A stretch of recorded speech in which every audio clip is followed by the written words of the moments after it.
I think, lamig-lamig naman dito. Sino ba kasi nakaisip na umakyat sa Mount Everest? Lamig-lamig. Cold. Oo nga, T. I'm me. I'm so bored na kasi. I wanna climb the highest mountain in the world, the Mount Everest, like duh. So I gosh. Bored ka lang, T. Talaga, te, at lakas rin ang trip mo. Isama kami dito sa Mount Everest, no? Ano tingin mo sa amin? Polar bear? Na may teddy bear? Up. I will not feel it yun, no? And you remember, you want to, to climb the mountain, to not remember him. Do you remember that? Na-remember niyo ba? Ay, oo, te, sinabi ko yun. Pero akala ko akyat lang tayo sa smallest mountain of the world. Di ba naman sinabi, akyatin natin yung pinakamataas ng bundok? Ang Mount Everest. Ang Mount Everest? Ay, te, ang local lang yun, no? Yung mountain of the small mountain. At isa pa, pambata lang yun. Pang children. Kasi, we are the chilled. Nalala ka ba, T? Guys, mag-ingat kayo ha. Sabi nila, marami daw yeti sa paligid. At napakarami nila. Kaya mag-ingat kayo. Maraming Yeti? Talaga, te, nakakatakot naman. I'm scared. Pero teka lang, ano yung Yeti? Ano yun? Kiti-kiti? Nasa tubig?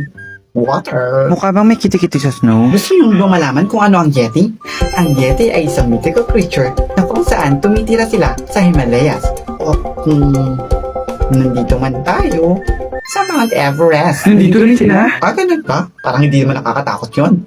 I'm brave lang kaya. Brave pala. Brave as a water. Better. Wow, sana all brave. Talaga, te, hindi ka natatakot. At may nakakalimutan pa pala ako. Malalaki sila at may mga pangit sila. At nangangain sila ng mga katulad yung mga bonkers. Sa kulagot kinakain nila tayo. Talaga, te. Gusto ko nang umuwi, te. Tulungan mo ako. Sige na. I wanna go home. With the home. And go home. Gusto mo nang umuwi, T? Oh, you want to go to Babana? Go! Bahala kang bumaba ng bundok. Kaya mo na yan. Malaki ka na. Tara na, guys. Ingat ka, T. Teka lang, di ba nasa taas tayo ng mountain? Paano tayo bababa? Gagamit pa tayo ng hagdan? Bongga! Magandang ka mag-isa mo. Naku, te, problema mo na yan. Sila may problema yan.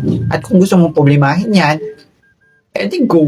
Gusto ko nang bumaba. Ako mga te, bilisan na natin. Aabutin tayo ng gabi pag hindi natin binisan. Bahala kayo. Baka may mangyari hindi ka nais-nais. Ay, bilisan na natin. Ano, te? Isang araw natin nakakyatin yung Mount Everest. Ano tayo si Flash? Ang taas-taas nito, oh. Ang lamig-lamig na ba dito, eh. I'm going to be freezer. Anong sabi mo, T? Freezer. Ay te, alam ka naman mainit dito. Eh di sana hindi na to tinawag na Mount Everest. Dapat ang tawag na dito, Mount Pinatubo. Kasi may tumubo sa Mount. Legit ba yan? Ay te, nakita mo ba si Emma? Kaganina pa kasi siya nawawala eh. Maybe she's a missing person. She's a missing brain. Baka dyan. Diba? Naku, nandyan lang yan. Alam mo naman yun, gala. Di ba? Ay, si Emma ba yan? Hello guys, nandito na ako. Bakit niyo ako hinahanap? May mga kasama pala ako oh. Sino yung kasama niya? Ay, te, ano yan nasa likod mo? What is your backpack? Tura lang. Teka lang, di ba parang yeti yan? Hindi yan parang Yeti nga. Ay, oo nga, te. Yeti yan, te. Tama ba? Bakit mo sila kasama, te? Are you one of them? Are they your family? Miss Love. Ah, ganun ba? Sila yung mga kaibigan ko. Si Snowy. At si Ansi. Ang cute kasi nila. Tara natin, alis na tayo. Bilisan nyo. Teka lang, nasa na sila? Guys, tara samahan niyo ko, hanapin natin sila.